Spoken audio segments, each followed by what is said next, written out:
So we get a call one day, a collect call from an individual in prison. He says, I called the people in community that I knew. Nobody would accept my call. The chaplain in our prison said that your organization might accept my call. He says, I'm in prison, but the reason I'm calling is not because of that. It's my wife cannot get a job. They're going to throw her out of her apartment. Is there any way you can help her? So I said to this gentleman, can you ask her to please call me? She does call me from a payphone. So she tells me that she's 3 months arrears in her rent. And I said to her, listen, get me the name of your landlord. We're going to send a check for the rent. The reason I want to send a check to him directly is not because I don't trust you. I want him to know that there's somebody out there that's looking out for you. And she says to me, you know, can I talk to you? She says, sounds like someone I can talk to. I said, sure, you can talk to me. Go ahead.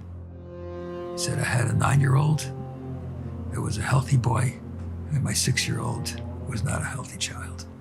He says, on a nightly basis, I would go out and scavenge the garbage cans around the pizza shops and the other restaurants in case we'd find some food, and I would bring back the half-eaten pizza pie or whatever I could find in the garbage can. He says, they didn't let me come into the gas station anymore because every time I came to the gas station, I would take the toilet paper because we didn't have any toilet paper at home. He says, and we lived in darkness, and we lived eating garbage, literally. I couldn't take it.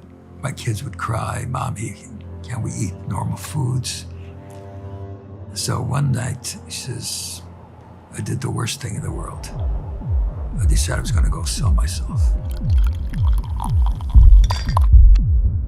So I went into a bar and I sold myself.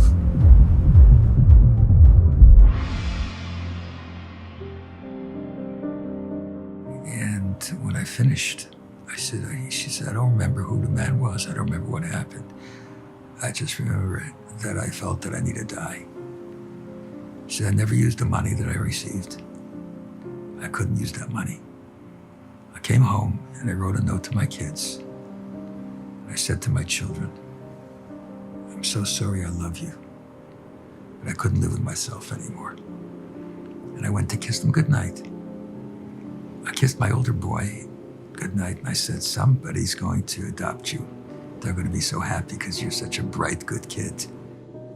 But when it came to my little sick boy, I said, nobody's going to want you. So she says to me, I can't live with myself and I can't die. What should I do? So I gave her a ruling right on the spot. I said, according to law, you're not guilty for what you did. It was you in a state of insanity. And people who are insane are not guilty. So I can't believe it. I can't believe it. She says, it doesn't count. I said, it doesn't count. You've got a clean slate.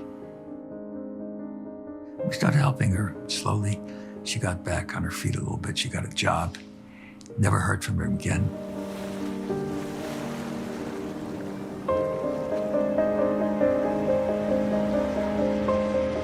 Many years later, I had a Tuesday night class here. Hundreds of people would come to the Tuesday night class. It was one of the only classes in town at that time.